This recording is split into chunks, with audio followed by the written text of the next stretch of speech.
here's the thing about Germany, why I made a curator's pick of the Hollywood Fringe Festival. Community, heart.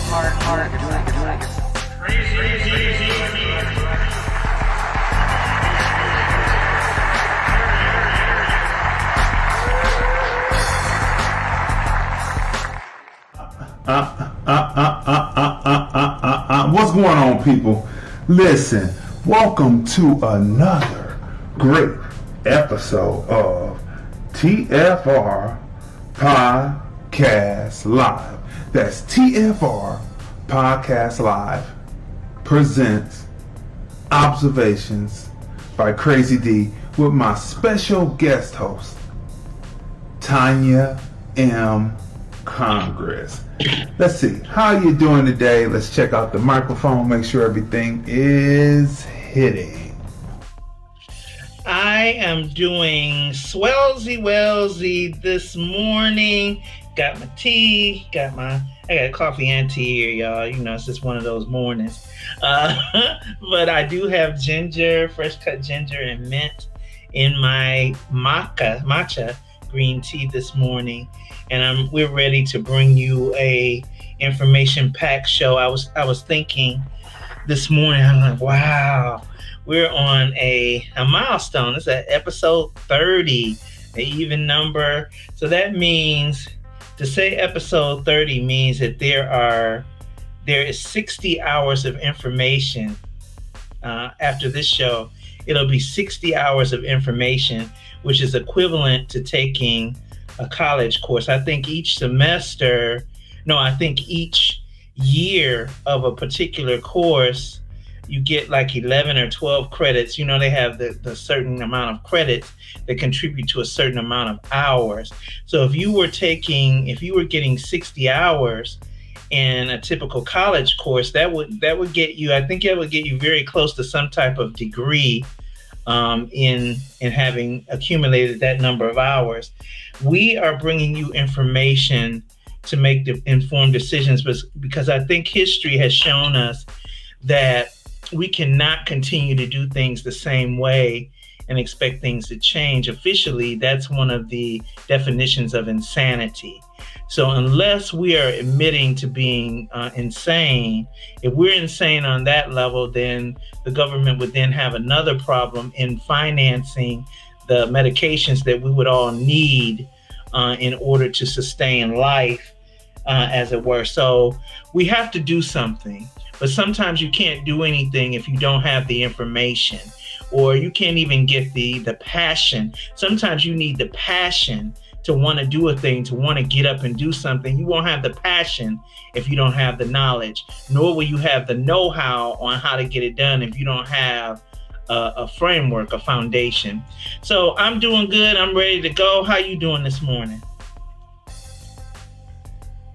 I'm doing as well as can be expected under the circumstances, you know? There's a lot of things that we're going to be covering today, so you need to smash the share button, or if you would, be so kind. Smash the share button, smash the like button.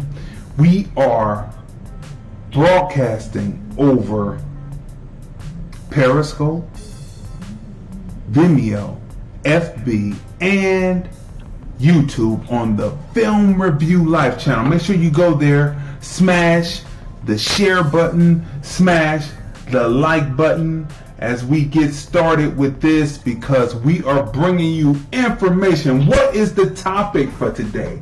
American Black suffrage to vote. American Black suffrage to vote. The factual story. What is the factual story, right? Let's go through this real quick. Let me turn my mic down just a little bit. Kamala Harris debates VP Mike Pence later today, and TFRPodcastLive Observations takes a look at the right to vote. We take a look at the right to vote. Smash the share button now. What were the struggles? What stood in the way, or who stood in the way? And how is 1877 used against us, part 2, then, now, and into the future, if we don't end it now. Grab your notebooks, tablets, smartphones to jot notes, and then do your research on the facts given. The hamster wheel politics we're participating in, or we're participating on freely, is due to the buried knowledge called his story and our story, told by those who won just a couple of battles. The war is not over. Just a few battles. You've only won one battle. Dun, dun, dun, dun, dun, dun, dun. But anyway, for those who know that reference there, where that comes from, right? So look, 213-943-3358. 213-943-3358. We're looking for those who, are party affiliated, right? We're looking for those that are party affiliated to chime in and do their thing, right? That's interesting. Alright, so we're looking for people to do their thing and call in 213-943-3358. We have something going on here on the YouTube where the YouTube did not start. It's interesting. They did something new and they did not start it. Okay, well, no YouTube today. No problem. So we're still on Periscope, Vimeo, and Facebook. Alright, so we're going to have to figure that out. They changed over the settings on YouTube. Thought we had it together, but no concern. Alright, people. So let's look at this real quick. Right? August 20th is the 100th year of the 19th Amendment to the Constitution, which gave women the right to vote. They gave women the right to vote. So they want a woman in office, and Kamala, or as I like to call her, Kamala Harris is it. They were behind her so much that on her big coming out event when she was running for president, when she was going to announce, the AKAs were placed in the back of her big coming out party, right? White supremacists forget nothing, but American blacks do. The elder women of AKA Alpha Kappa Alpha Sorority Incorporated had to pitch a B, and they were seated appropriately as the story goes. 1877 lives still today, right? Let's go without any further ado. Let's get into this, right? This is very important. Smash the share button because this is extremely important. We have to go through some definitions this morning. We have to do some definitions real quick this morning. The first is black suffrage. When we're talking about black suffrage, what is, we often hear about the women's movement, right? But we seldom hear about the women's suffrage movement. And most people hear that and they don't really know what it really means, but it's just something that means something, right? But what is black suffrage? Because the title of the show is American Black Suffrage to Vote, the Factual Story. 213-943-3358. Black suffrage refers to American black people's right to vote, right? Black suffrage has long been an issue in countries established under conditions of quote-unquote black minorities, right? But when you know the definition of what minority means in government, American blacks have never been minority, really. Black men in the United States did not gain the right to vote until after the Civil War in 1870. The 15th Amendment was ratified to prohibit states from denying a male citizen the right to vote based on race, color, or previous condition of servitude. Black suffrage in the United States in the aftermath of the American Civil War explicitly referred to the voting rights of black men only. Black women still had many hurdles to face before obtaining the right to vote, right? Now, people say, well, okay, suffrage. What is suffrage? Okay, suffrage. The right to vote in political elections. That's what suffrage is. Archaic definition, secondary. A vote given in assent to a proposal or in favor of the election of a particular person. Archaic 3. A series of intercessionary prayers or partitions. Intercessionary prayers or partitions. So you see, all of these words seem to have some type of biblical meaning to them. Suffrage. All right, let's move. Now here's where the rubber hits the road, where it begins to hit the road as we get into the smash the share button, because we are bringing information today. Smash the like button. Here we go.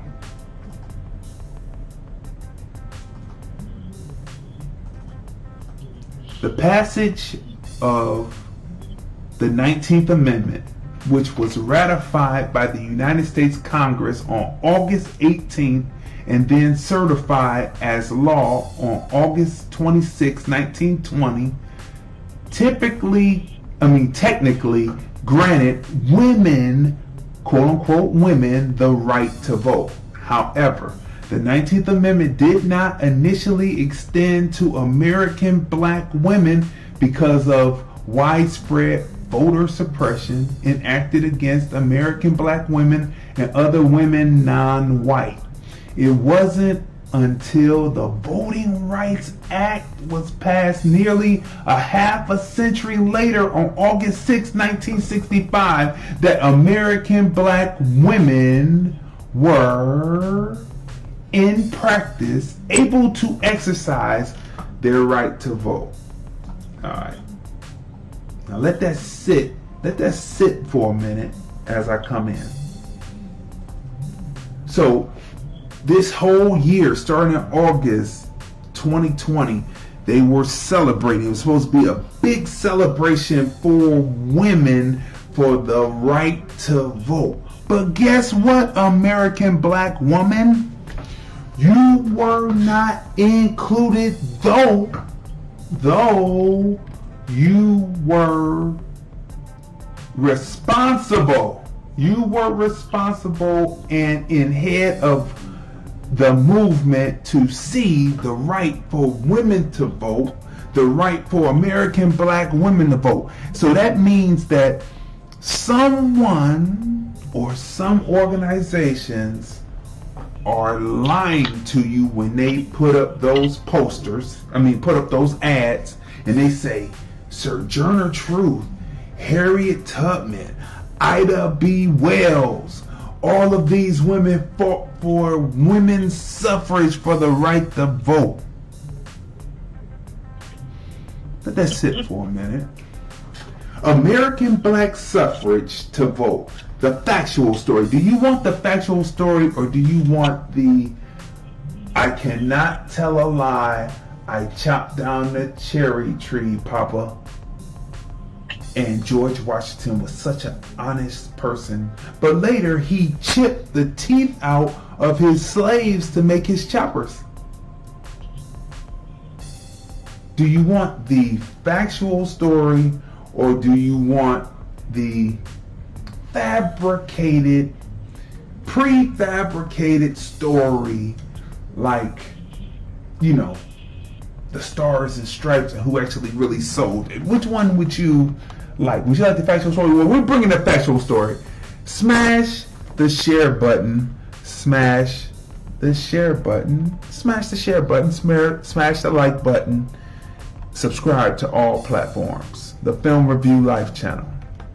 What you got to say so far? I think when you ask that question, it's brought to mind that we're living in a society now, even amongst our people, where everything is about this comfort. I want to be comfortable. I want to be comfortable. And so with that being said, we have resolved ourselves to, being a pacifist in a lot of ways. Being a pacifist or / passive aggressive. Because what happens is we all sit on our laurels until something happens, and then we get out there and we march, and a couple of places get looted, a couple of people get shot, and then there's no legislation to change. And then when there was legislation, it was mostly your people, those of you who are Biden slated, your Democratic Party that slapped down the Tim Scott legislation that he had come up with, to revamp the law enforcement. So y'all slapped that down. And so here we are, we have several battles going on, and we are not making the decisions that benefit us. This is what the problem is. And so are you, I need the question answered. Are you in a comfort zone because you become desensitized?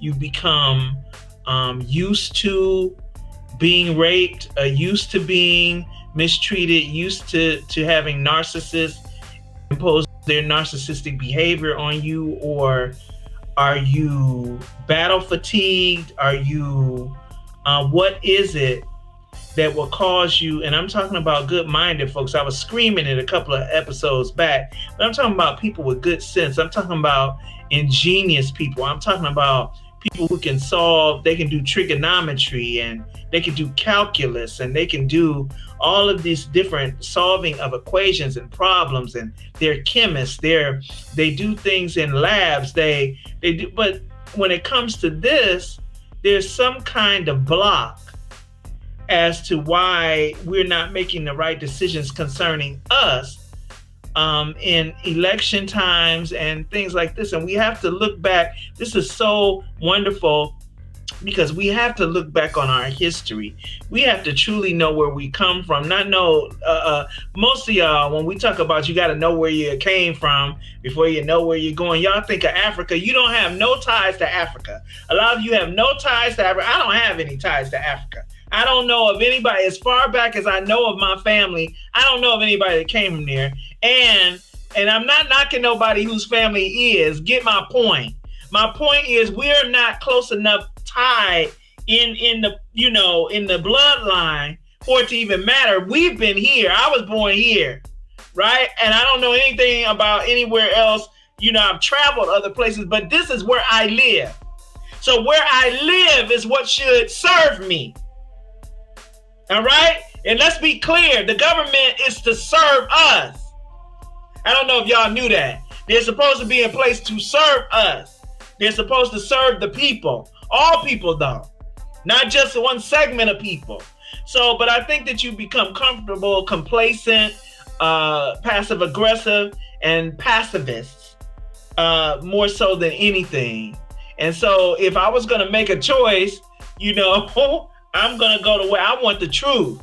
I don't want some flowery story that leaves out the details. I want the truth because I need the details in order to make the decisions that will not take me in the same mistakes and get me on the same hamster's wheel that I'm not on anymore. But, I'm not going to go on one either. So I would need all the truth. All the truth. 213-943-3358. 213-943-3358. Now, we often talk about on TFR Podcast Live on Sundays. That's hashtag TFR Podcast Live. Movies, music, culture, politics, society podcast. We often talk about American Black historical figures. We have to talk about that, right? We have to talk about the American Black historical figures, right? Do you know who these four women are and this one man? Probably a couple of them you can probably figure out quickly, because they're well known and mentioned in history, but others not so much, and you might not know who you're looking at. So here at TFR Podcast Live, I'm making sure that you know who these people are. These five persons were instrumental in the American Black suffrage movement to vote, right? Starting from left to right. Sojourner Truth. Ain't I a Woman? Sojourner Truth. Frederick Douglass. Everyone knows Frederick Douglass. Like who hasn't seen that man? Next one is Frances Ellen Watkins Harper. Then Ida B. Wells Barnett and Mary Church Terrell, right?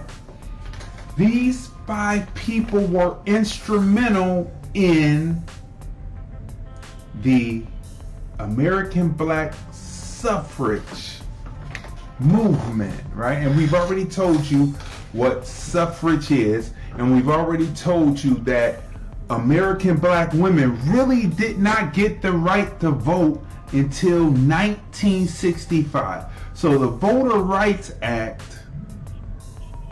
allowed all who were American Black the right to vote, right? Basically 100 years after being freed, American Black women got the right to vote. So anyone who is telling you that American Black women got the right to vote with the suffrage movement, right, on August 26th, right, and on August 26th, 1920,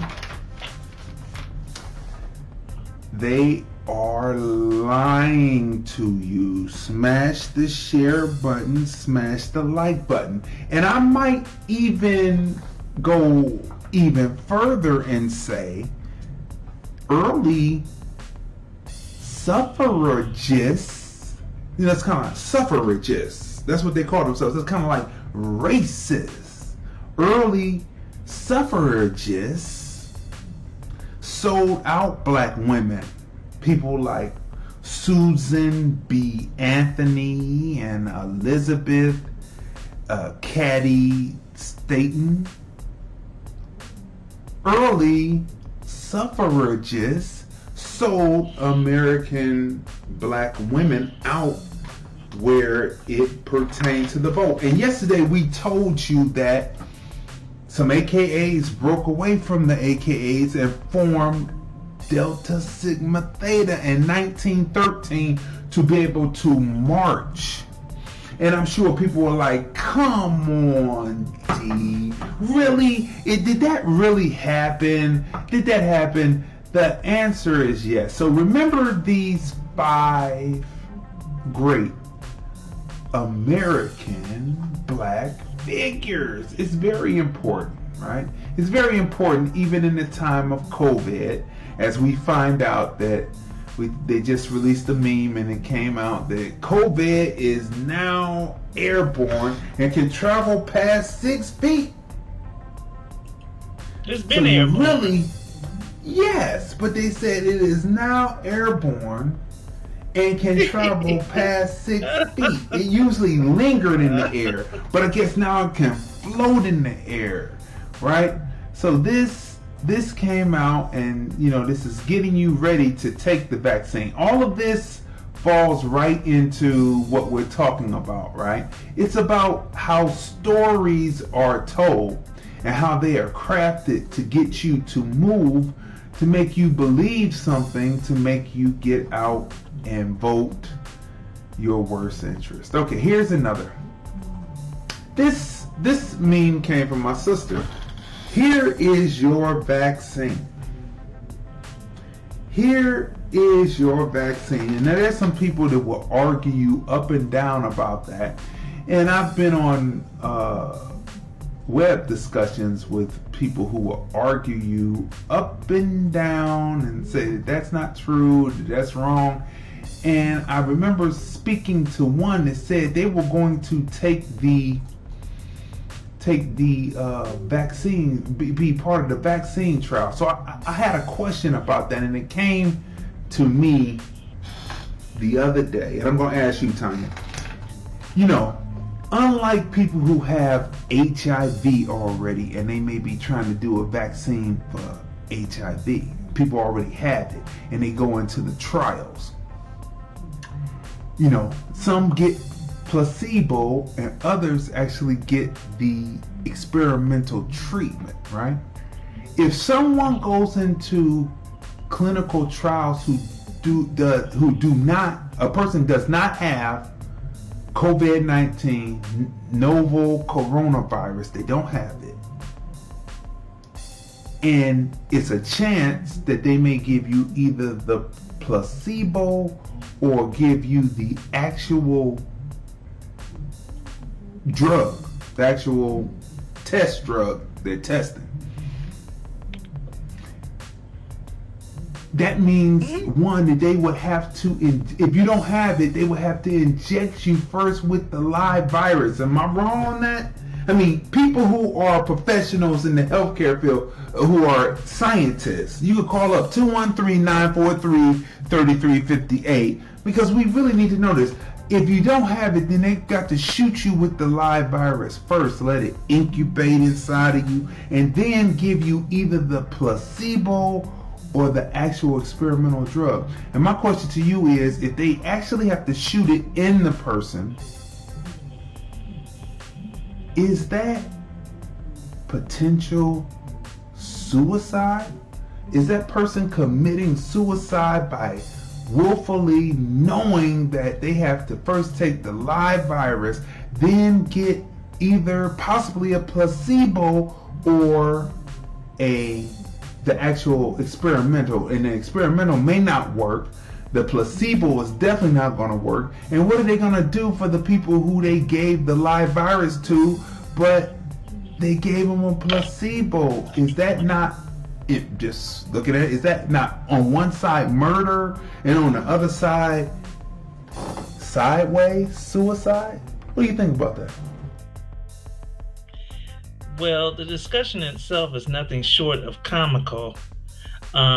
It's comical to me because now that's been a hot button. Vaccines, period, has been a hot button for me for about 15 or so years. Any type of vaccine, because it's the same principle as the flu vaccine, where they're injecting you with a so-called dead version of the virus, And I'm assuming it's to trick the body into believing. Now, this is the most ridiculous thing ever. To trick the body into believing that the virus has already been there. And then, therefore, the virus will bypass the body. Here's my problem. People who get the flu vaccine sometimes still get the flu. So what have you actually been injected with?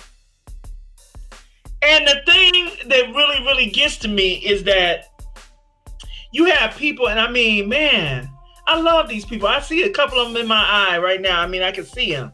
I can see their faces. And the pride with which people do things, strong and wrong. I'm getting my flu vaccine. They are so gung-ho and belief in what the doctors say. And then here's my other issue with vaccines. If they do with this vaccine what they did with the flu vaccine, at any Walgreens on their marquee outside, when it gets towards fall and winter time, have you gotten your flu vaccine? Get a free vaccine here. So you're giving it away for free. I don't want nothing that you're giving away for free, because you're probably giving away some kind of a simulated version of what the original was supposed to be in the first place. I don't know what you injected me with. So no, I'm not doing that. And as far as trials are concerned, trials you get paid for. Those clinical trials, you get paid for those. Get a check for those. And I mean, okay, whatever floats your boat, but yeah, you get paid for these clinical trials, and you're right. You're allowing them to inject you with the virus that's current virus that is, whether you believe it's a hoax or not, is killing people. All right. So you're going to willingly put yourself on the chopping block. Basically, you being a guinea pig.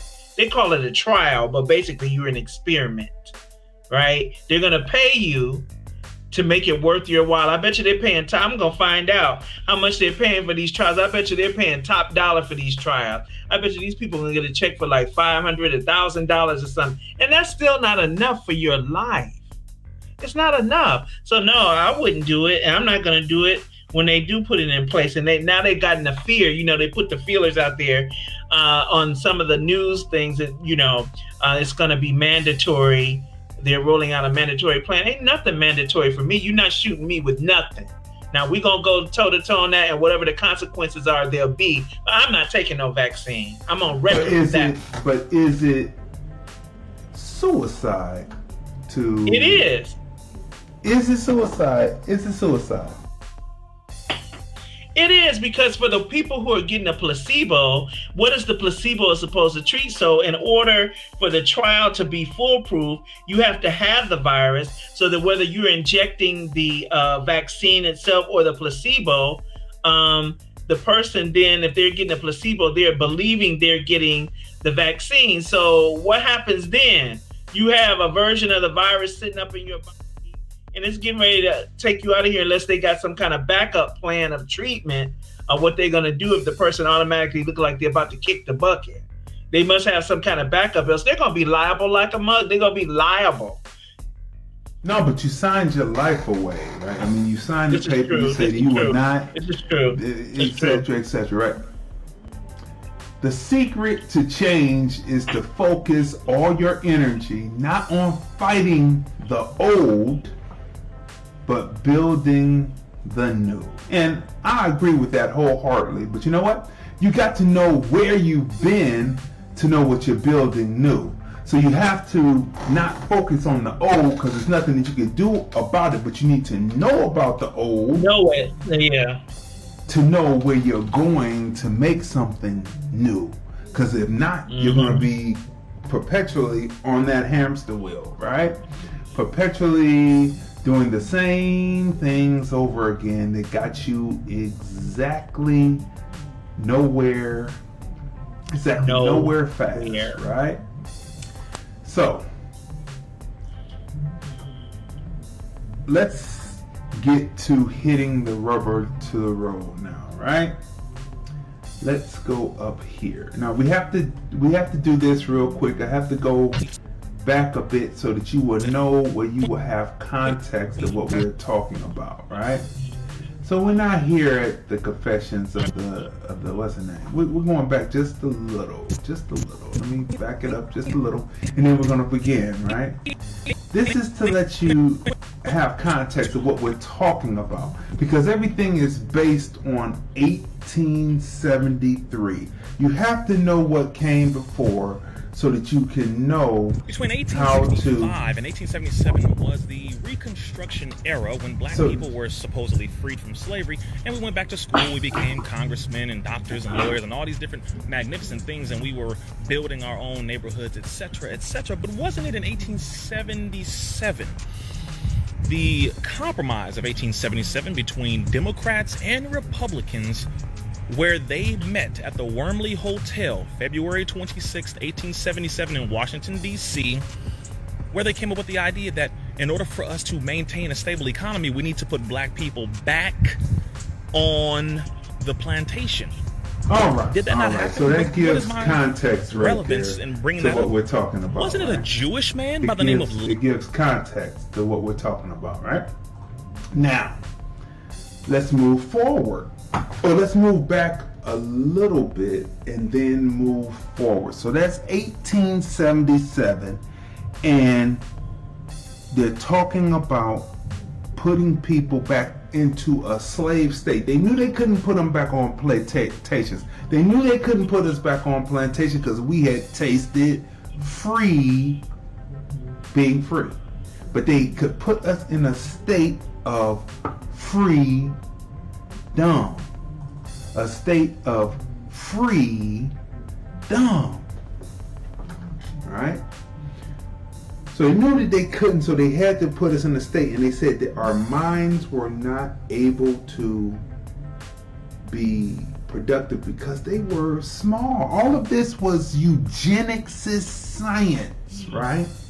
All of this is eugenicist science. All of this is going along at the same time to effectively, for those who wanted to keep American black people as an economic source and not necessarily a force of upward advancement for the group of American blacks, they pushed these eugenicist ideas. But we have to back up a little bit.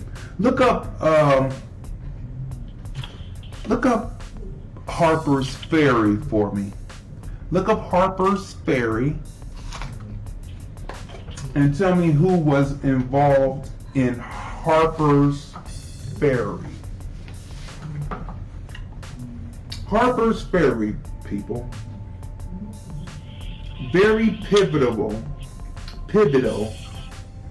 event that led into the Civil War.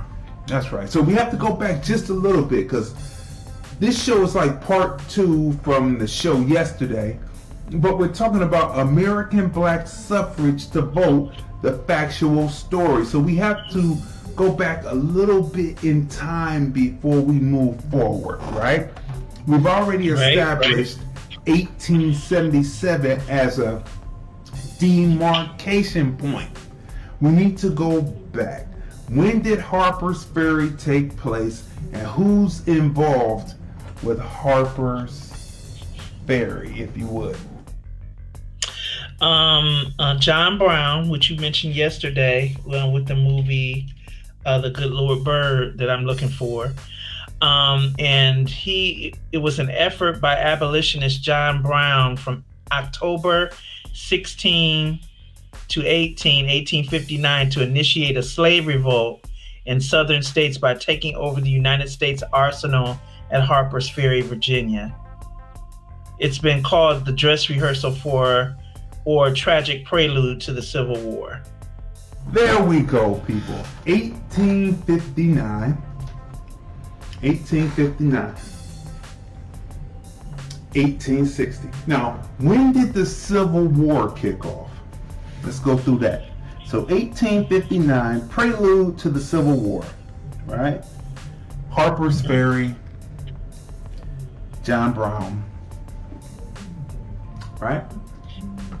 When did the Civil War kick off? We have to have context. We have to have demarcation points. Like they teach you in the history books, but they really don't teach you years, which is a way to not let you realize that this is still contemporary history, especially with the contemporary minds that were born in the 1800s that came into the 20th century in the 1900s being thought leaders. So when did the Civil War kick off?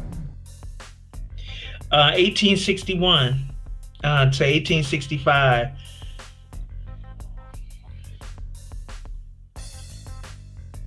1861 to 1865 with the Emancipation Proclamation in the 13th, 14th, 15th Amendment.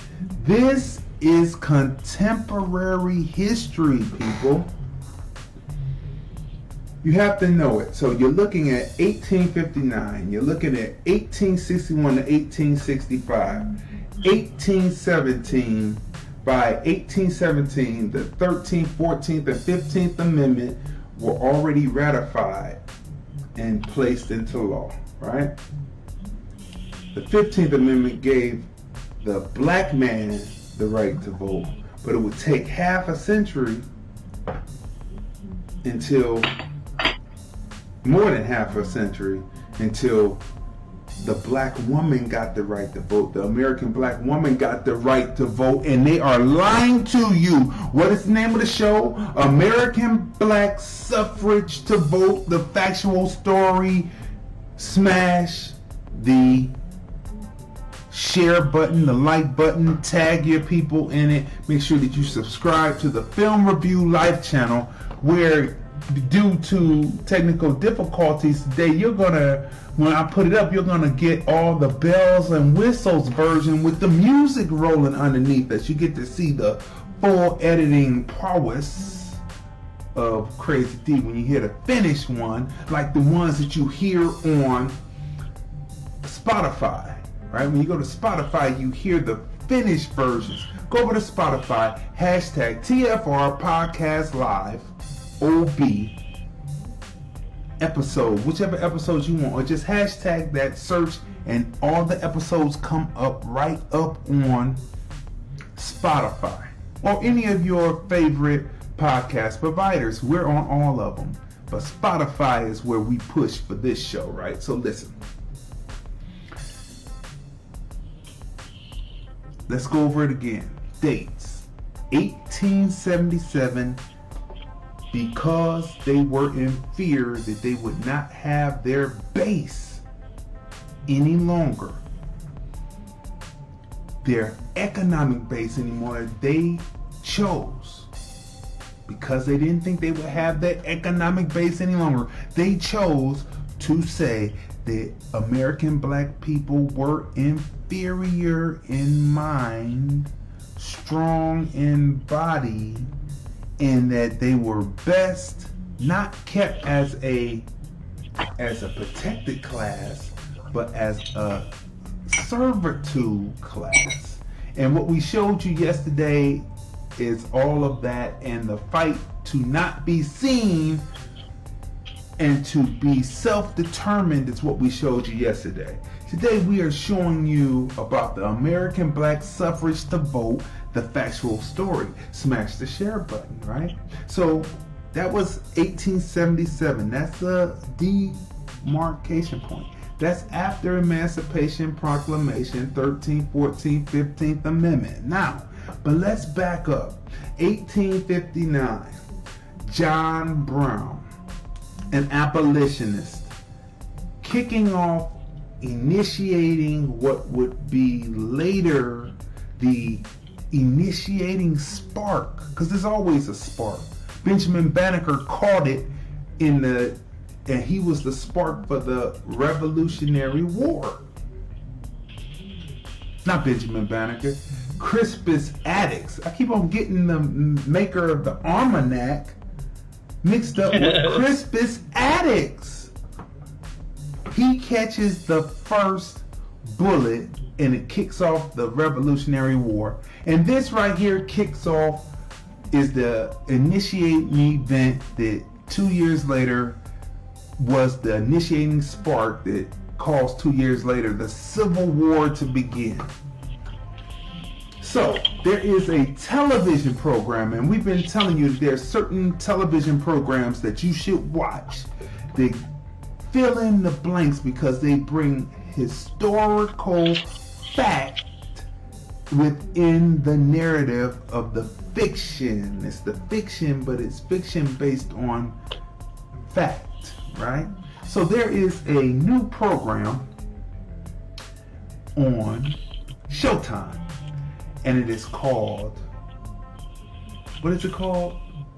It is called The Good Lord Bird. It's called The Good Lord Bird, right? Ethan Hawke stars as John Brown. And hold your seats. This is the trailer, and we're going to play the trailer. If you are a little squeamish, this is viewer discretion is advised. But here we go.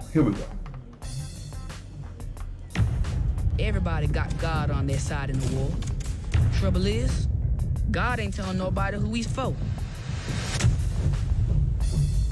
My name is Captain John Brown, and I am here in the name of the great King of Kings.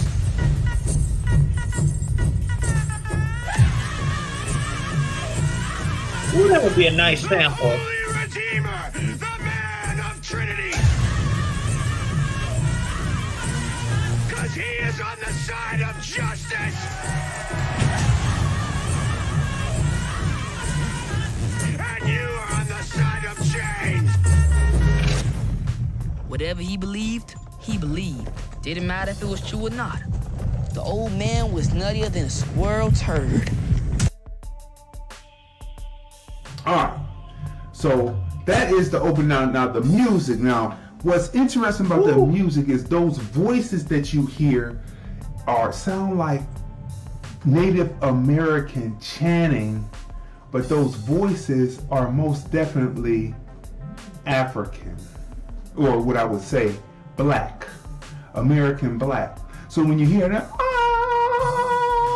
and you hear the drums, right? And this is pumping you up. And when I first saw this trailer last year, because we talked about this trailer last year on hashtag TFRPodcastLive Movies, Music, Culture, Politics, Society Podcast. We talked about it last year. And I said, this is the wrong thing to be releasing during this time period, because when you watch it and you listen to it and you're hearing it and you're hearing what he's saying, and remember a couple of episodes ago I said, where is the prayer for the battle? Where is the prayer for the war? And when you watch this, when you watch the first episode, my wife and I, it's even more intense than the trailer, and that is hard to say. This is a hard-hitting show that is telling an uncomfortable truth about the way it has to be if there is no room for debate and compromise on the end of those who choose to oppress. So this show coming on is just an amazing piece, and so this is 1850. I'm just gonna go range from 1856 to 1859, right? Leading up to Harper's Ferry, right? And it goes behind the scenes inside of John Brown's people, his sons, all that, how things actually kicked off, how they actually happened. But it is within entertainment, but it fills in gaps for those who might not necessarily want to read. Right? The Good Lord Bird. Let's continue. Right? For a shameless hypocrisy, America reigns without a rival. Amen! Amen! John, go. Get out. Lunatic.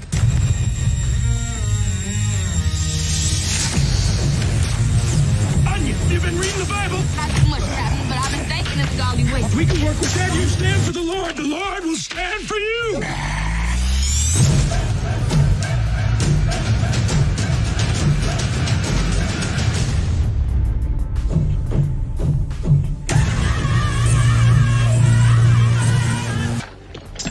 Come on, boys! You know, Now, go ahead. that music at the beginning of there will make one heck of a sample, but I'm sure it would be quite costly to secure the licensing to use that. But man, oh man, I hear all kinds of stuff with that. It's very powerful, actually, even though some of the things are pieced together wrong. It's still a powerful sample. It's very powerful.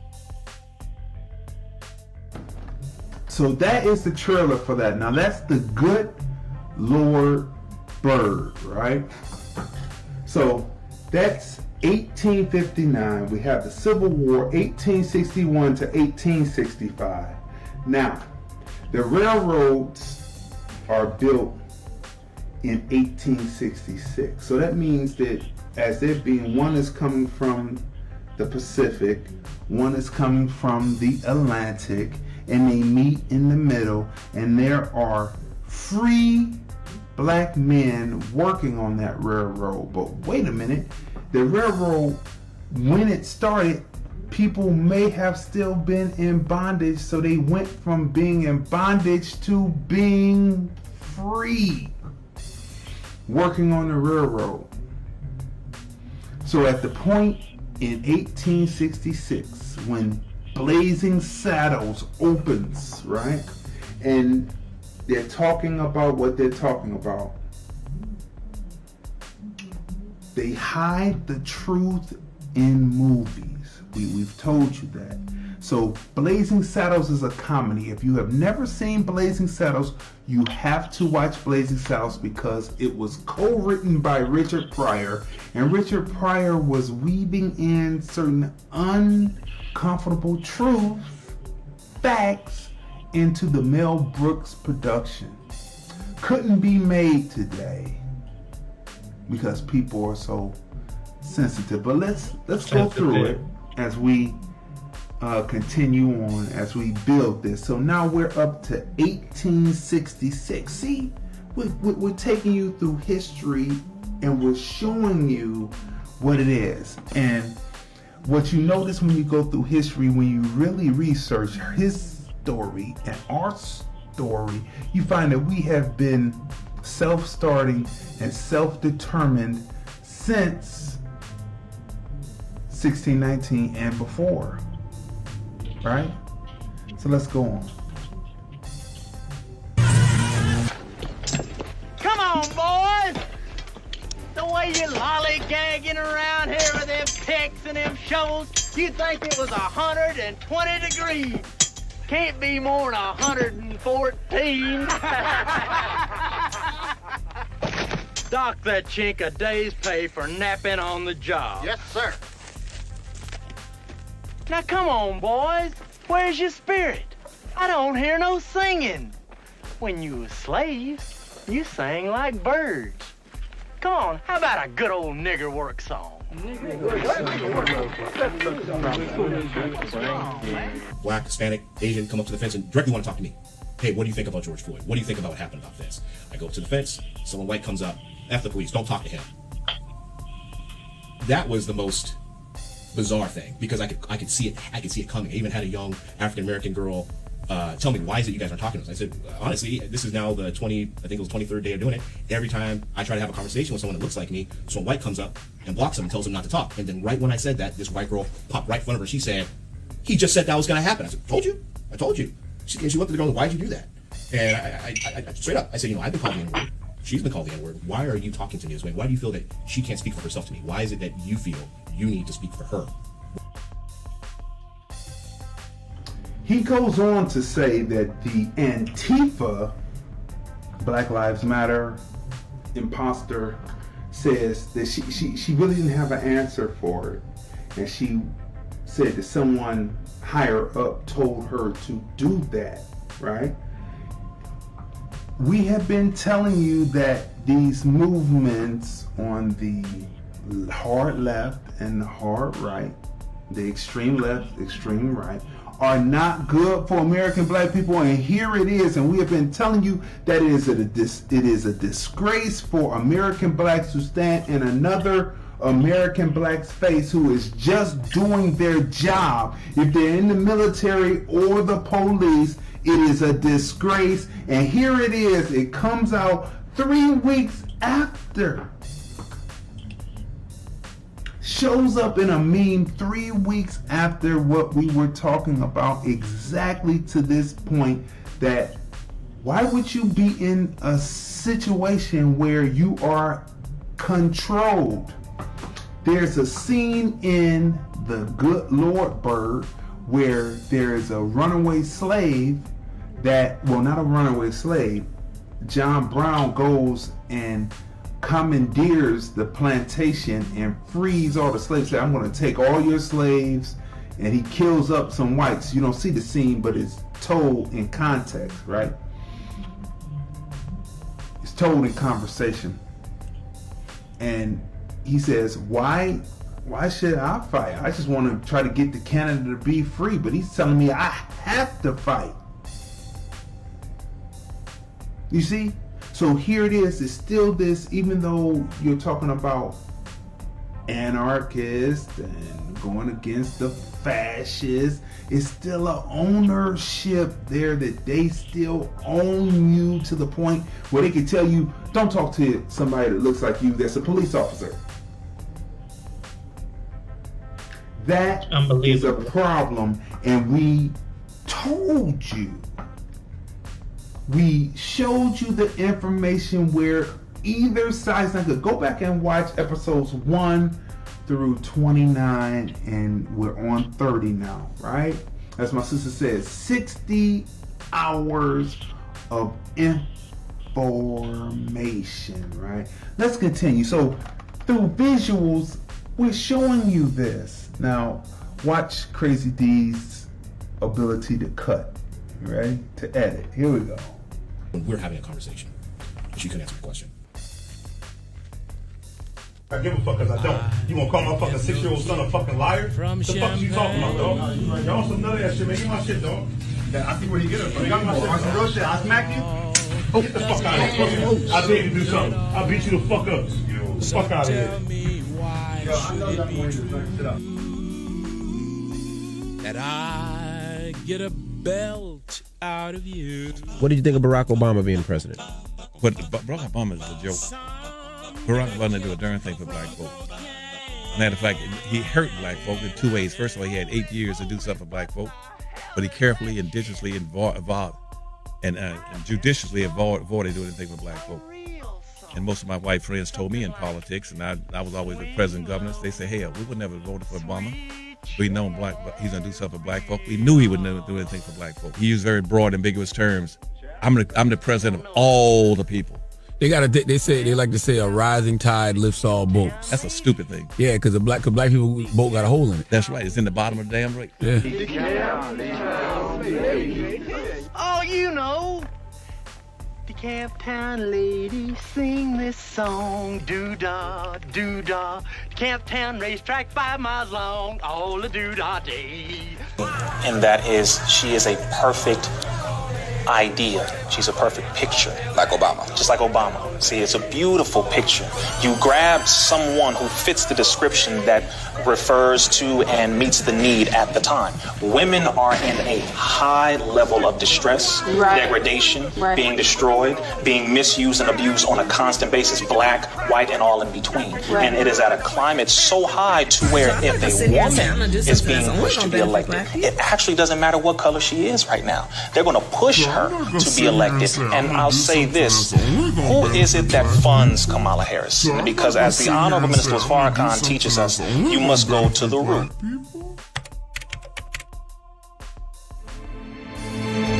British suffragettes were masters of spectacle. Their mission was to win British women the right to vote, and to do that, they needed attention. Their demonstrations were tightly choreographed events, full of matching outfits and signs. But it was their radical actions that made them notorious. They smashed windows. They're going to describe something here about the women's suffrage movement. Now remember, we asked weeks ago, like, how is it that BLM is able to be in all of these different places? Like, where are they getting their funding from to be able to move in all these different spaces? They're overseas, they're this, they're there, they're everywhere, because these pipelines exist from way back in 1913, because this is what they're going to describe what's happening in England at the time is what's happening over in the United States in 1913. As we get to the march, the women's suffrage march in Washington, D.C., the connection between the two, you can see the connection. And what did these women do that were in the suffrage movement? They were burning things. They were destroying things. There is nothing new under the sun. There is nothing new under the sun. It's just that you don't know about it because they have buried it in the history that they teach, or the history that they don't teach, right? So here it is. They burnt buildings. They did all kinds of defacing type of thing. Doesn't that sound like Antifa and the white run, the now white face of BLM? See, we're putting the pieces together. All you have to do is just get the facts and make your mind state, get off the hamster wheel in your mindset. Matter of fact, check the phones real quick to make sure that they can hear me, Tanya. You got to check the phone. So 213-943-3358. Please, if you're going to call in, don't call in at the end of the show, because we want to have a robust discussion with you and get your viewpoints. So do not call in 2 minutes to the end of the show, because you know the 2-minute drill is cool, but we would like more of a context with you, 10 minutes at least, right? So that's what it is. So can you hear it? Can you hear me? Okay, that's thumbs up. All right, 213-943-3358. So look, you see what is happening in this clip that's telling you about 1913 over in England, but we're going to bring it over to the United States. But we wanted to give you context to what you're seeing when you see an organization that is here, there, and it seems like it's everywhere around the globe. How did it get there?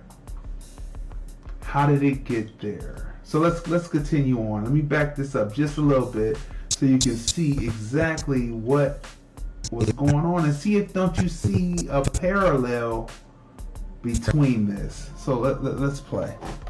Craft events, full of matching outfits and signs. But it was their radical actions that made them notorious. They smashed windows, destroyed fine art, and set fire to the houses of their political opponents. All in the name of keeping their fight on the front page of the paper and in the minds of the public. Newsreels from the time show the destruction the suffragettes left behind. But there's one act that stands out above the rest. It took place in 1913 at one of the most popular sporting events of the year, a horse race, where newsreel cameras captured a lone figure stepping onto the racetrack and doing this. She was holding a suffragette flag.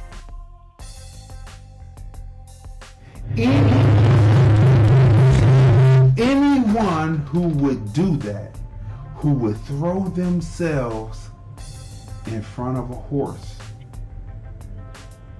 I don't know how fast. Look up how fast a horse gallops during a horse race.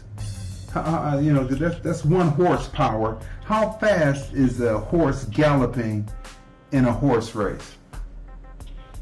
Look that up. I mean, that's just amazing to me that someone would be so fanatical that they would throw themselves in front of a horse. Like, how fast is a horse going at 1 horse speed? Oh, wait a minute. 30 miles an... Okay, go ahead, say it.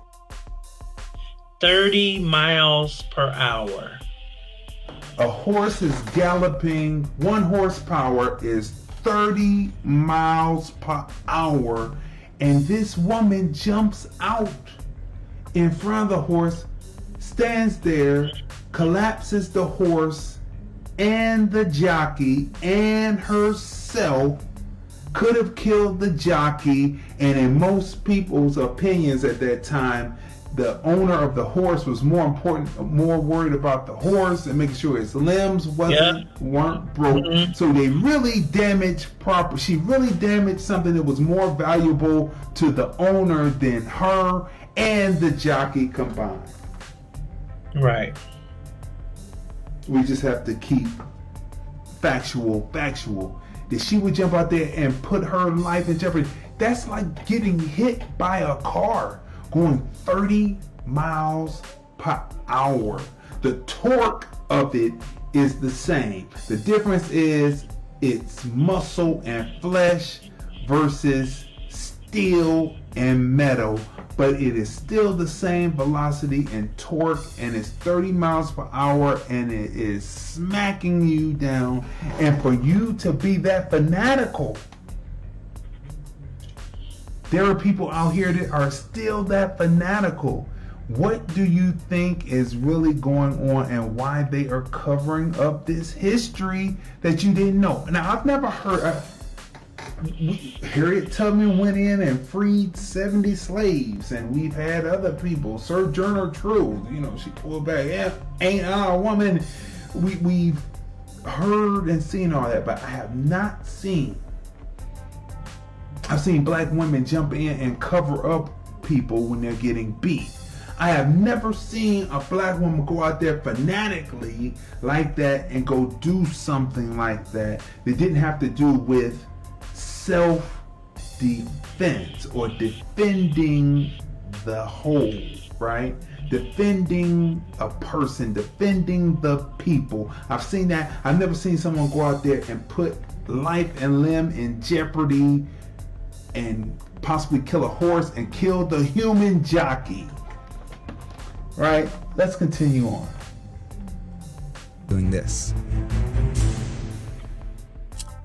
She was holding a suffragette flag. So I'm not gonna sit here and say I'm gonna do something that's only gonna benefit black people. On March.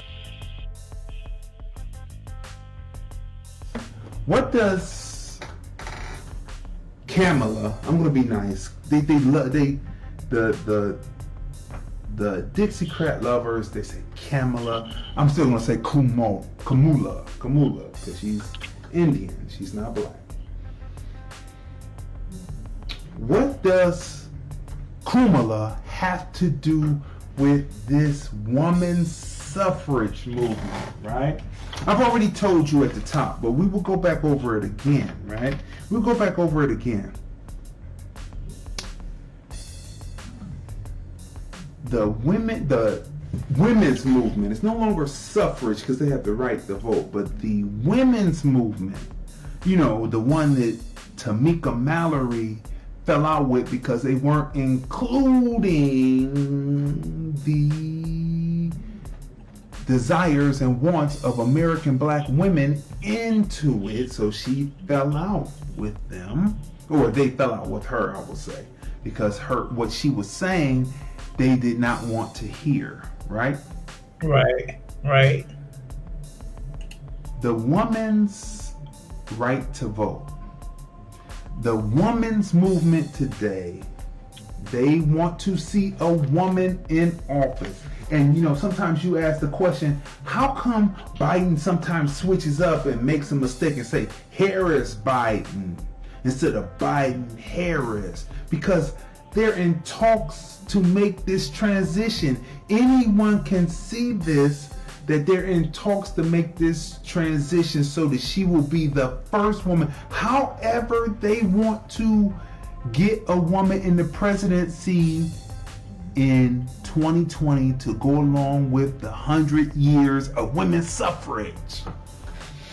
And it doesn't matter what woman it is, as long as it is a woman. And we know that Kamala, for those who are so in love with the Dixies, she does not stand for American black people. And what did the women's suffrage movement do to American black women? We alluded to it yesterday, but after they got their 19th Amendment, they did not fight for American black women they didn't go out there and push as hard. They didn't go break windows. They didn't jump in front of horses, cars. They didn't deface artwork. They didn't burn things down to make sure that their sisters in the struggle for the right to vote could stand right alongside them to vote at the same time. And let me add that when black men got the right to vote with the 15th Amendment, those same suffragists were fighting against the American black man getting the 15th Amendment before they got their amendment. They wanted to vote first. Right. So before we go on, because this right here is the finishing point right here to this piece. And it talks about March 13th, and we mentioned that yesterday, but we're going to go into more detail. Smash the share button. This is what you need to know. The things that they are saying to you, that they are sugarcoating and sanitizing and whitewashing, and we shouldn't want anything whitewashed, because I don't believe in things being dark, being bad. I believe in things being pale and white, underbelly, being evil, and coming from out of the darkness. Life comes from out of the darkness. We keep giving you, this is adding and compiling to the list of reasons why we should sit this one out. Now, that's not necessarily the topic of the show, but all of it leads to the fact that we keep on giving you things historically, both past, present, and future. Some was near past, so it wasn't so long ago. And we keep giving you the reasons why, the repetitive reasons why stuff keeps happening over and over again. We already outlined to you yesterday that by 1877, they was trying to find a way to re-entangle us in slavery. And so here we are again, giving you another facet of how they were keeping us in a certain place. So whether you're behind bars or you're walking here, there, to a certain degree, there is still slavery. As long as we're not free to roam and do everything that everybody else does with equal footing, equal opportunity, that equal opportunity employer stuff, that's still not equal opportunity. It's still not equal opportunity. It's equal opportunity to go into someone else's vision and still be a slave. It's an equal opportunity to be a slave. Equal opportunity slavery, that's what it is. Okay? And what made it equal is you have white and black and every nationality in that. But we are supposed to have our own finances, our own properties, properties plural, our own lands, plural. We're supposed to have our own monies to be able to support and maintain such things. This is what we're talking about, and we don't have it yet. And so it had to come to the minds to the powers that be and their descendants, because their descendants know their history. Their descendants know their great-granddad did this. Their descendants know their great-great-grandfathers were slave owners. Their descendants know that they got old money in the family. It's old because it came by way of at our expense. They know. Right, so there had to come a time. I wonder. I'm thinking that there has to be a present. It's not a past thought that we have to keep these people right here, because if they ever get loose and have the same things that we have, we're done. What's so sad about that is that we don't possess the kind of wickedness of heart as those who perpetually keep us enslaved. So we don't have that kind of wickedness of heart to even want to come back and comfort you like that. We just want our just due. Your problem with us wanting our just due is we're due 95%.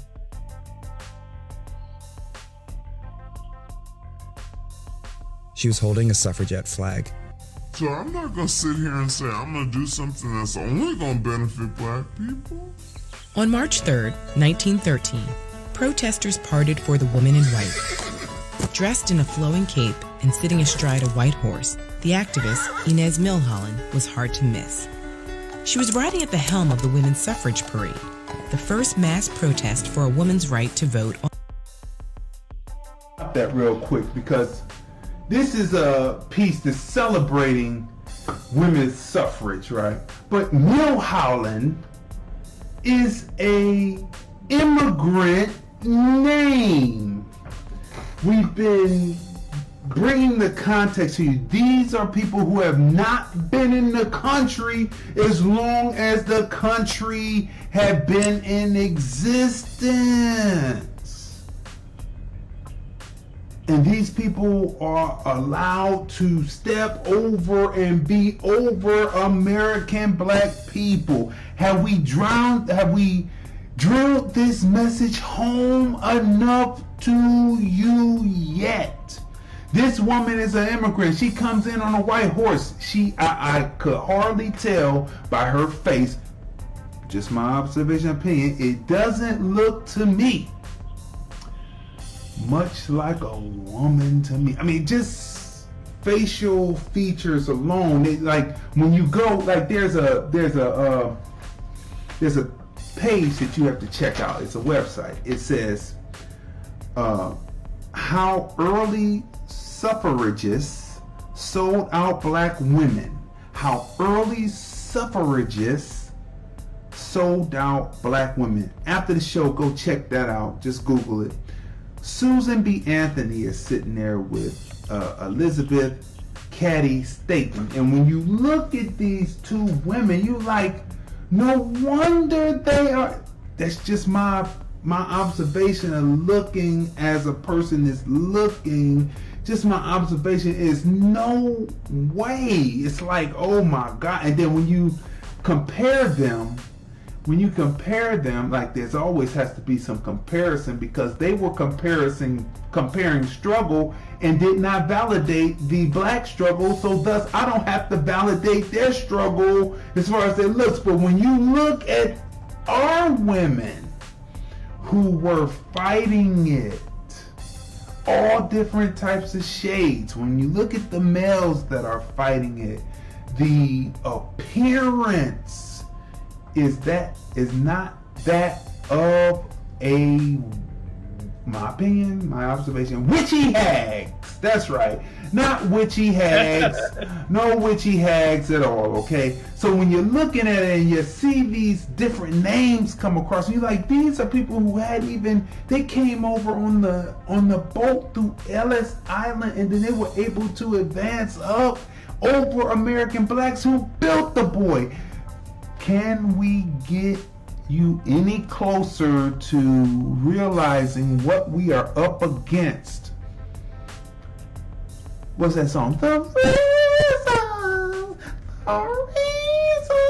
that we're here. And the reason why we're going to be here, we won't be here, but 100 years later, we're going to still be saying the same thing. Somebody else is going to be sitting up. You're going to have a chip in your arm. You're going to be able to push, and you're going to see a screen come up, and you're going to be watching the people, and they're going to be saying the same thing because for some reason, some people didn't want to get off the hamster wheel, didn't want to take the information to say, I'm going to say there's a yay, there's a nay, and there's an abstain. And I'm going to abstain because all of this has been BS as far as that as I could throw you.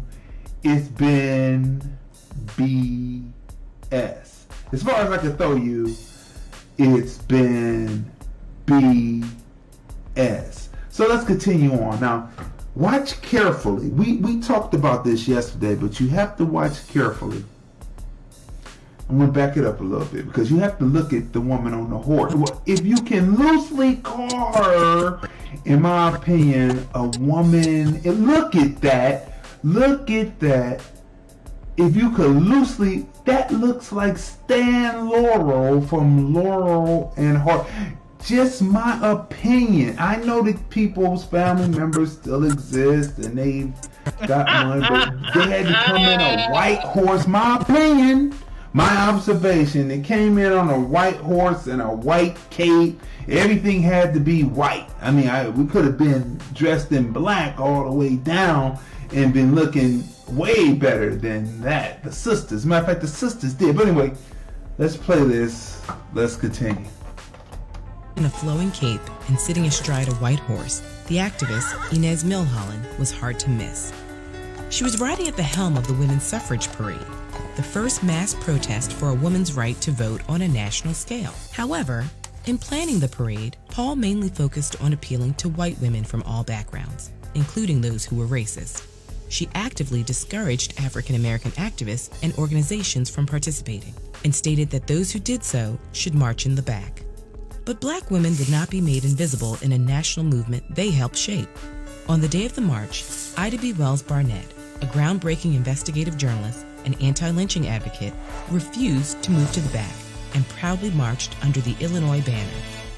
The co-founder of the NAACP, Mary Church Terrell, joined the parade with 22 founders of the Delta Sigma Theta sorority, an organization created by female students from Howard University. In these ways and more, black women persevered despite deep hostility from white women in the movement, and at great political and physical risk. So I'm not going to sit here and say I'm going to do something that's only going to benefit black people. Okay. So I don't know how much more that we can drill this home. How much more we can drill this home to you. This is what we're looking at here. This is what we are looking at. We are looking at Kamala Harris. She said she will not do anything just for black people. That's when she was running for president. And they're trying to do this shit. And she is backed by the women's movement today to try to get that 100th year anniversary. This is what this is about. This is not about being black. It's not about her being black. She already told you she comes from immigrants now. When she was running, she was up there talking about she smoked weed and listened to Tupac and Snoop Dogg while she was in college. But when she was in college, Snoop Dogg and Tupac were kind of just still kind of coming out of diapers. Lying. Figuratively speaking. So you see what this is about. We have to bring it to you, right? So what happened again?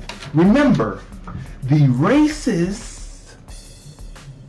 racism is to keep you in a constant state of aggravation.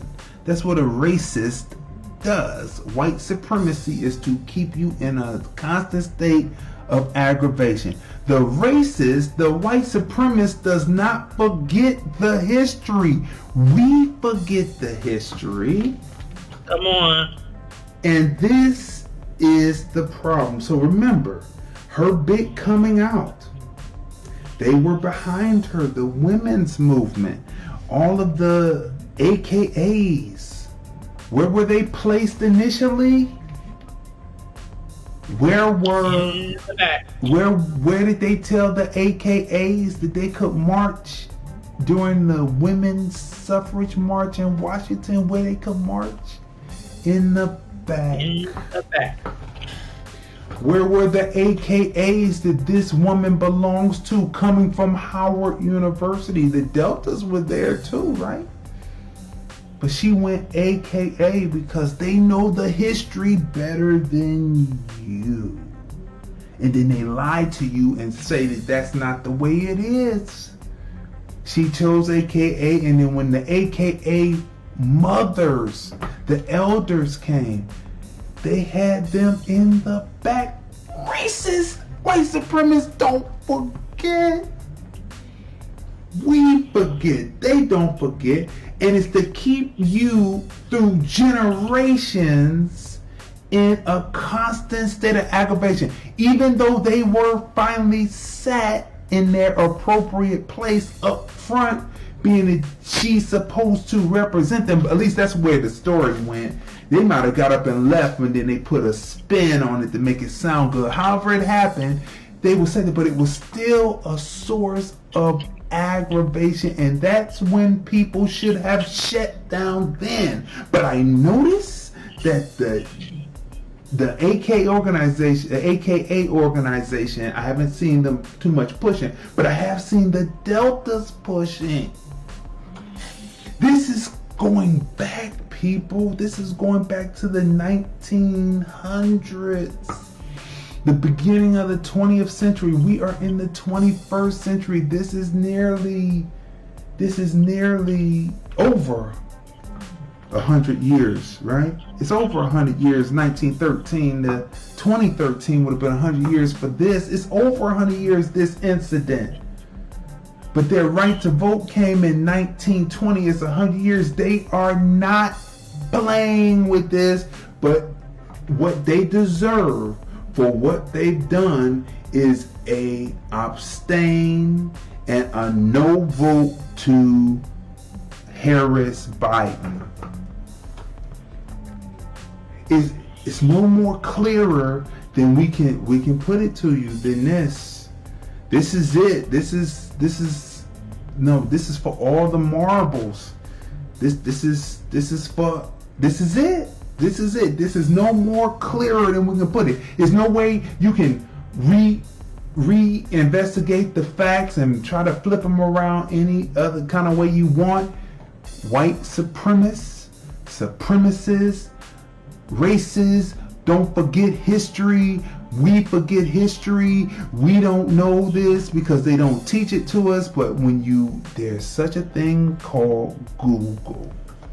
And if you were good at researching when you were in school, you should be able to pull this information up and put it together and be able to get your facts. Get off the hamster wheel of emotion.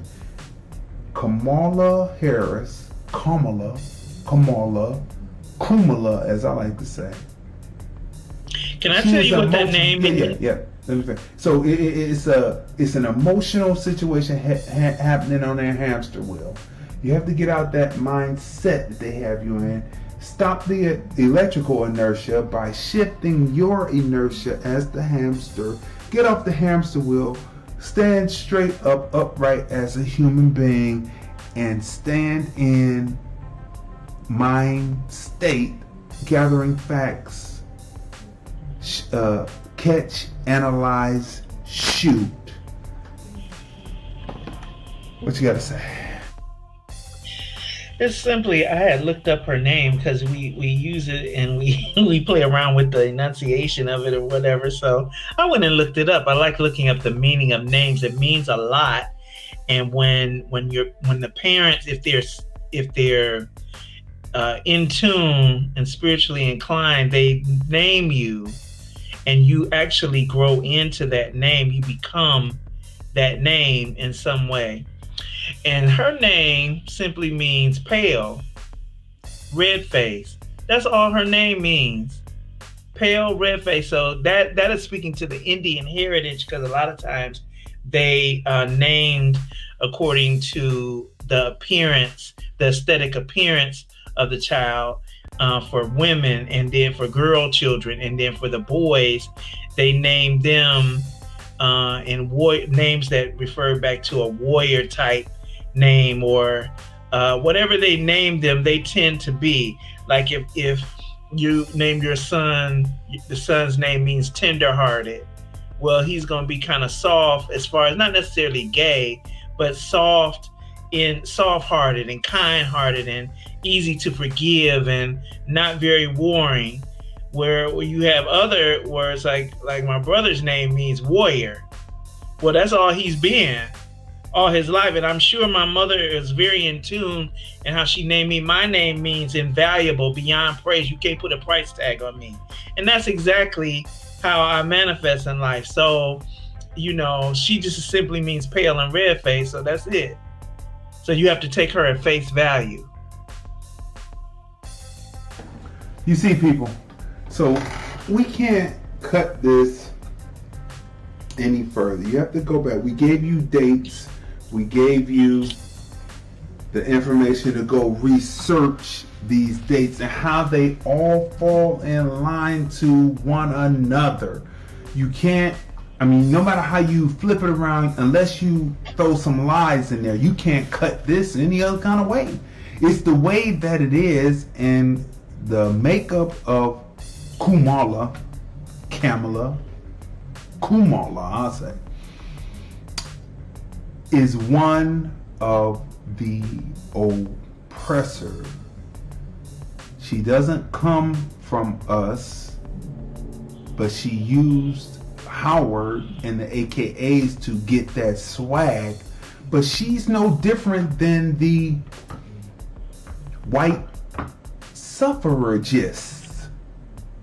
Sounds like racist, but the white suffragists, the women who didn't want black women in, who threw stones, who wanted you to walk in the back, be in the back of the bus, be subjugated, because 1877 said that you only deserve to be not a protected class, but a class in servitude.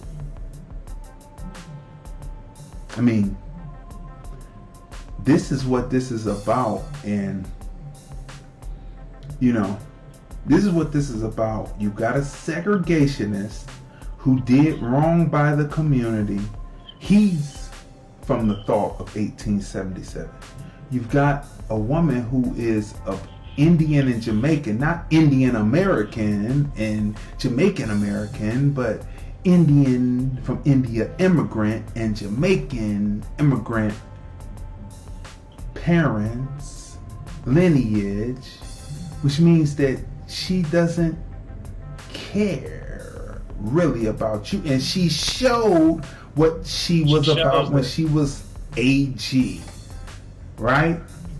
She showed what she was about when she was AG.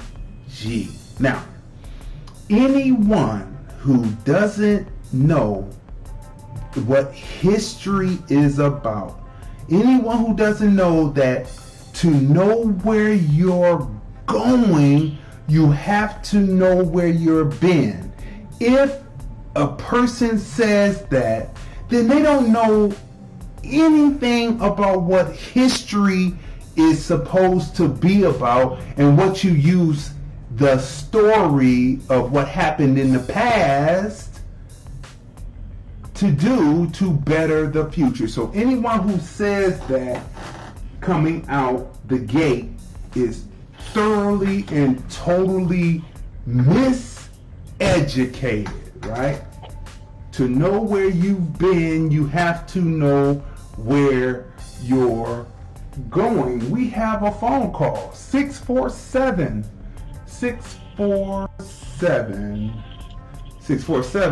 you're on the line. Who are we speaking with? 647. Oh, maybe they're just listening. I think they're just listening because they didn't press the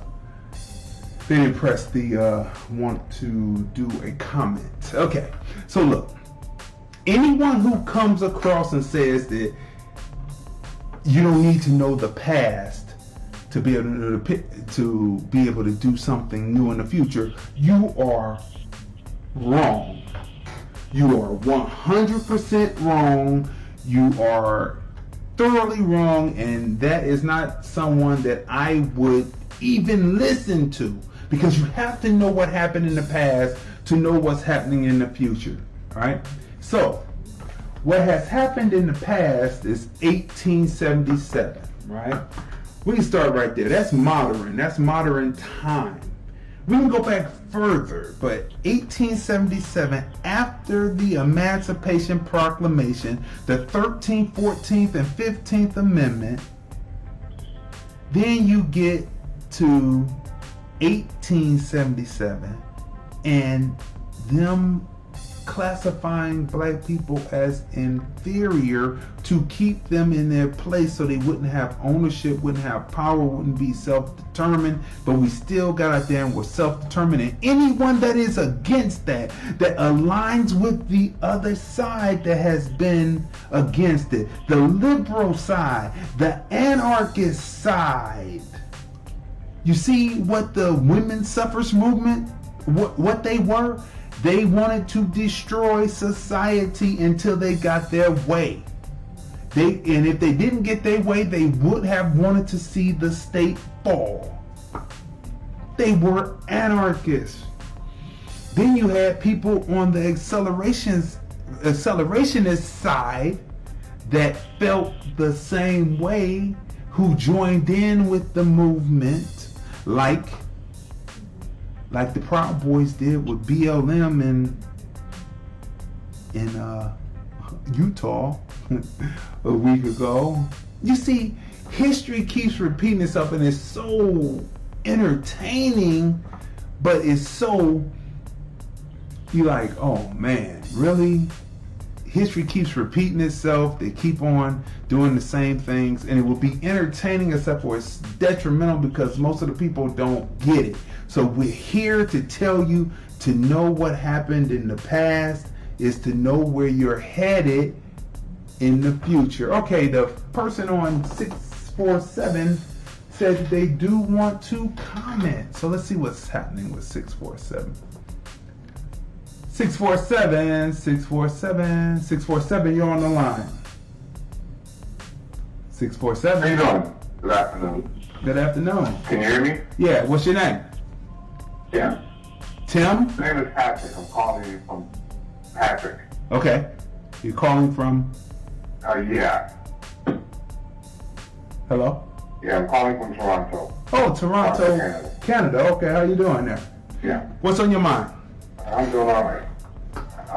Just want to say that, you know, the historical context of all of this and voting is great. And for those who want to, you know, study and research, I think it's really important. However, the young people are moving at light speed compared to the way we used to move. So, you know, as far as politics, let's say, you guys were talking about Ms. Harris, the young people had started out her record since 2017? And they plastered it all over the internet and all over social media. So they had Ms. Harris tagged a long time ago. And we saw it during her campaign. There was major activity online as it related to her and her record as Attorney General of California. And, things that I didn't know, the young people knew, right? And they were pushing people to understand who she was and what she did. And so our campaign was never going anywhere. As a matter of fact, when they were in the primary debate, Tulsi Gabbard went after her with what she learned online, what was being said online about her by our younger people. So the younger people were way on top of this a while ago. And so I just wanted to give a shout out to those young people, our young people, who seem to be very active online and very active with getting out information. And I think that they mobilized and they said that they're going to show who they are this November. Like, because they have all, they've gotten together and they're saying no tangible, no vote. Okay. So we're going to see, right? So even if they have a knack for research and information as it relates to the internet and as it relates to social media, and they're able to get stuff out very quickly. So I just wanted to put that out there and kind of give a shout out to the young people who really are leading this thing. As we're starting to get older, they're in their own way, they're leading certain things. So, well, it is their time, because unfortunately for Generation X, the civil rights generation did not get out the way, and so thus the Generation X had to move into other avenues to be successful, because the greatest generation and the civil rights generation did not move out the way because they had just got to the suites. And there were still us who were young, who were still coming up in the streets, and we would love their empty platitudes and all that. That was nice, but they didn't move out the way. So yes, it is time for the youth to lead the way, and what we do as American blacks on this show is to give context, because it has to be a context drawn. Kamala, or Kamala as people want to call her, I call her Kamala, does not live in an isolated bubble. She's not standing alone. There is a through line, there is a context that reaches all the way back to 1877 for her and her way of thinking and her mind thinking. So we have to let the youth know that the woman does not stand, she is not isolated, she is not an isolated incident in her thought process, and that there is historical context to it, legislation to it, that makes it the way that it is today. So that piece is missing. The historical piece is missing as far as that's concerned. But once they get that piece and they are able to rattle those pieces off, and that is our purpose, for them to be armed, for their armor to not have chinks in the armor. Once they have those small pieces, that right there will help them to argue exactly. Because sometimes an older person will try to stump you with something that, I'll give you a perfect example. There was a guy in my hometown that had a magazine, and he was talking about why he was Republican. He was a black man, why he was Republican. And he said that, you know, the Republican Party is the one that freed the slaves. And I said, yeah, but during the 1960s, the Dixiecrats said that the Dixiecrats, the Democrats, would never take the South again, and they moved over to the Republican Party. He was stumped. It's just little nuances. Me as a 27-year-old talking to someone that was nearly 40, and they could usually get that off with someone that's probably older than them in their 60s or 70s. They could get that off, and they would say, yeah. And I brought up that little tidbit, and it stumped them. And he said, yeah, that's true. So it's just the little tidbits, the little extra that makes the armor unpenetrable. And that's what we look to do here. So you are right, that is the next generation, and they were fast on it, and they were on it, but I wasn't for Kamala when she first stepped out there and started talking, because I was done with 8 years of Obama, and I voted for him twice. Yeah, and I think, I understand what you're saying. I agree with you. But the beauty of the young people is they're not talking anymore. They're not trying to win any arguments. They're done. They're finished. No more arguments. Okay, when you say they're not arguing, and really, I can honestly say that, you know, I'm proud of them for that stance, as, you know, to a degree. You know, I am. When you say say that they're not older than you, I'm older than you. What's that? When you say they're not arguing anymore, they're just taking the stand. What kind of stand are they taking? What do you mean by that? Are you talking about physical stand? Or are you talking about just no, not. We're not. I don't think anybody's openly talking about anything like that. Not a physical stand, but taking the stand. I'm going to keep it on politics. So taking the stand, the political stand, to where you're saying, okay, so you're running for if you're part of a party, and I have a part, you know, part of the vote that could always put you over the top.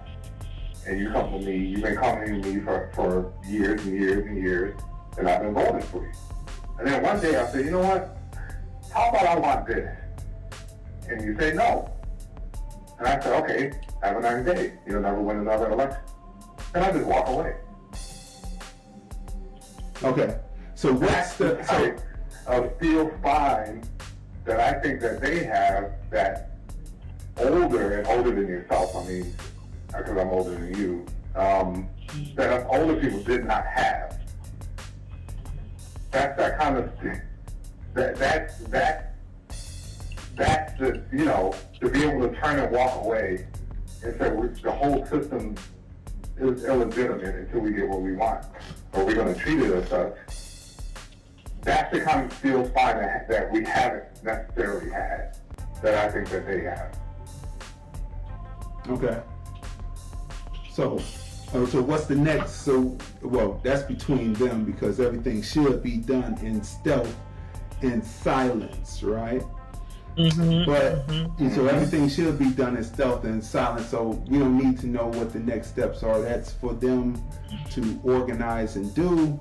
But we make sure also that when we're on this program that we steer the people away from the traditional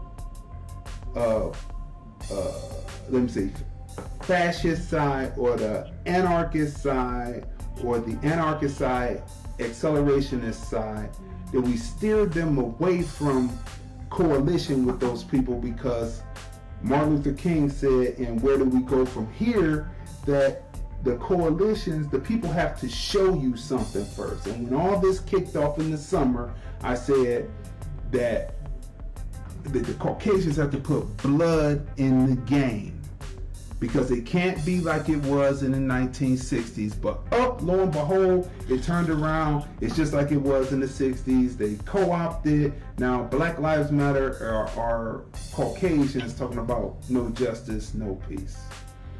So but you have to remember, Black Lives Matter is a white organization from the start. No. We went over that. You don't have to go over that. Black Lives Matter has admitted. Yeah, you don't have to go over that. We went over that episodes 1 through 15. I think we've been through that already. So the context of that is there already.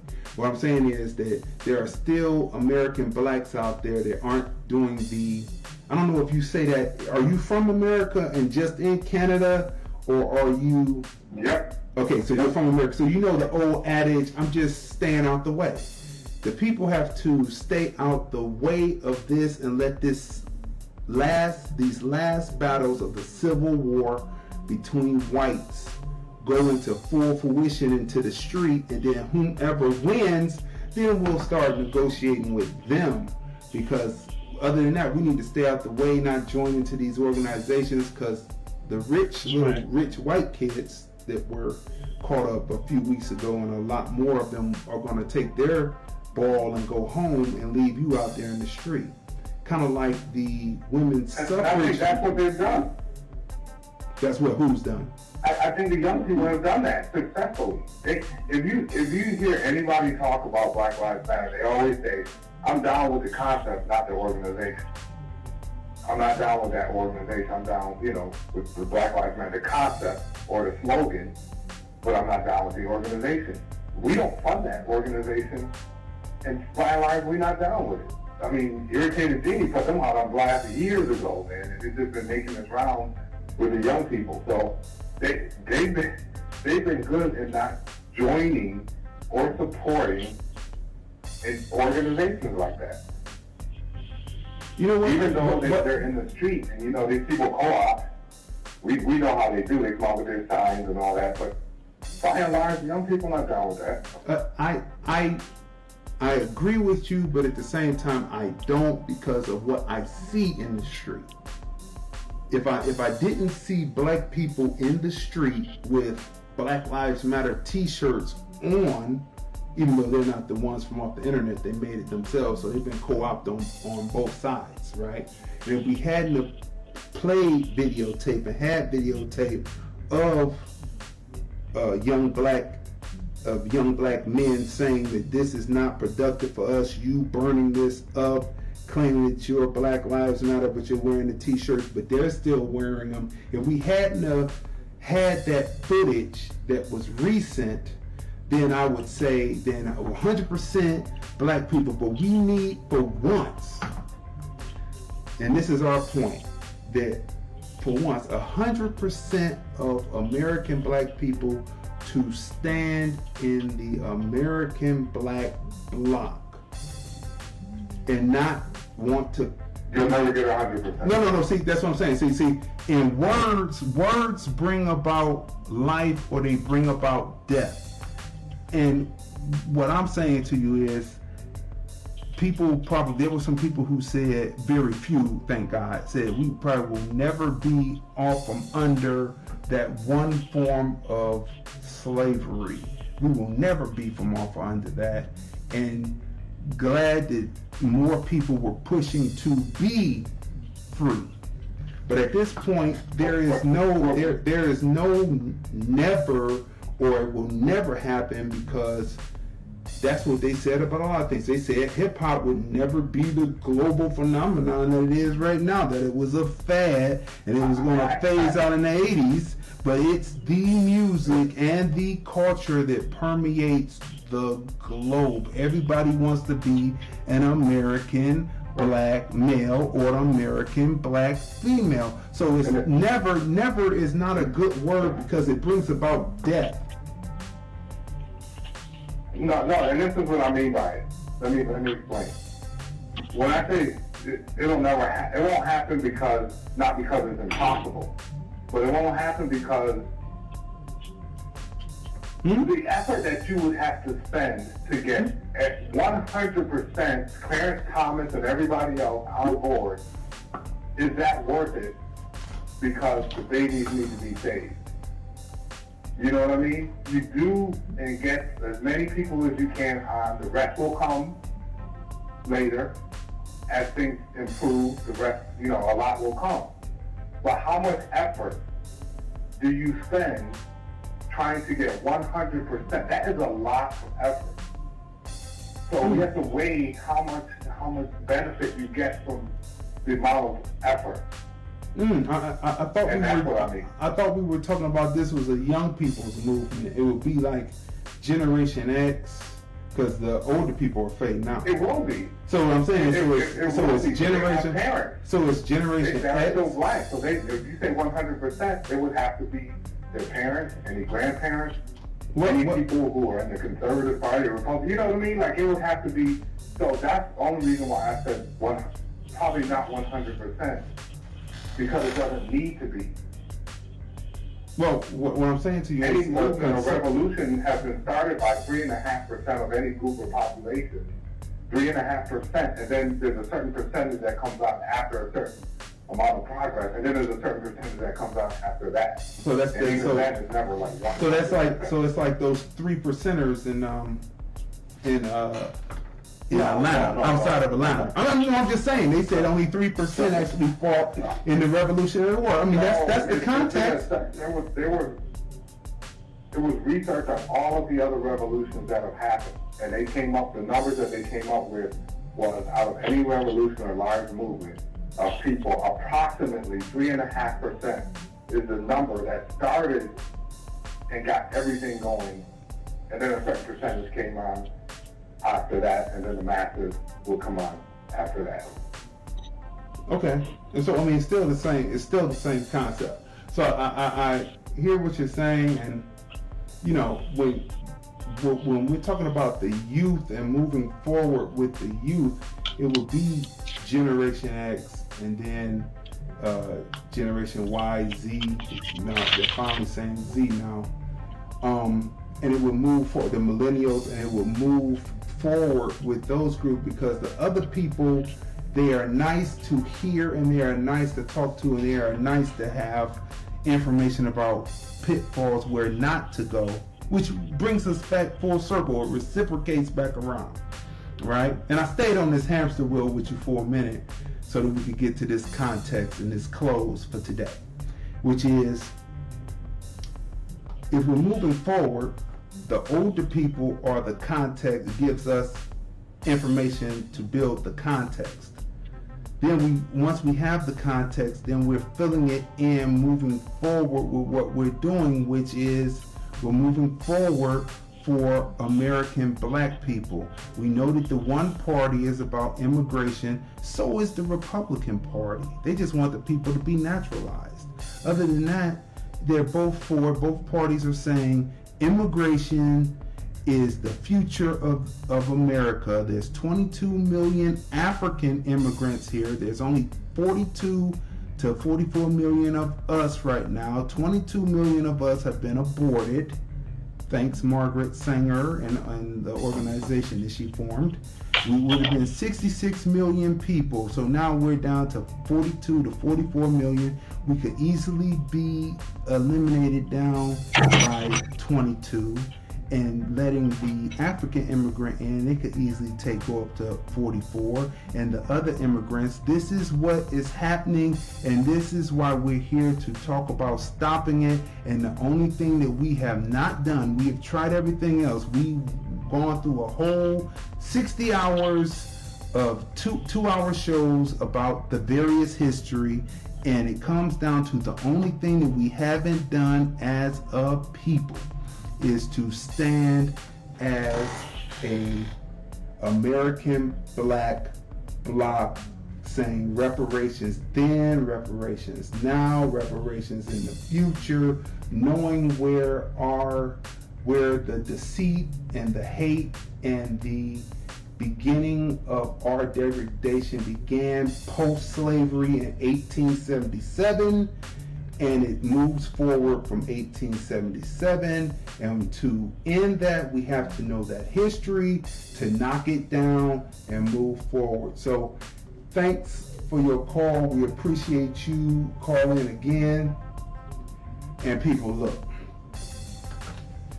this is what it is. So I stayed on that hamster wheel for a second to go around in circles with the caller, because I found it amusing, but his points were valid, but they were just circular argument points. It's a type of argument that you do that is called circular arguing. It's fallacy arguments, right?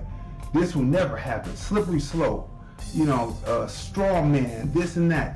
But the circular argument is one of the fallacies, the 15 fallacies, right? English language, knowing that phraseology. So I stayed with it for a minute to get to the full context of it. You got like 30 seconds before I got to close, so go ahead. All right, we had another robust show today, and I do want to be encouraging to those of us who are thinking in a certain mindset, not to knock anyone else, but actually you get more done with fewer people. So not being in the majority in a movement is actually a good thing, because the more people that you add on, the more personalities you have, which brings in different upbringings, moral, religious values, special interest values, and things like that. So you get more done with less people. That's from biblical history. Gideon beat the army with 300 instead of 15,000. So it repeats over and over again. Less people is less problems, and you get more done. All right, people. So we will see you tomorrow with another great episode of #TFROB by Crazy D with my special guest host, Tanya M. Congress. That's my sister, y'all. And we are out. Here's the thing about your movie, why I made a curator's pick of the Hollywood Fringe community, heart. Crazy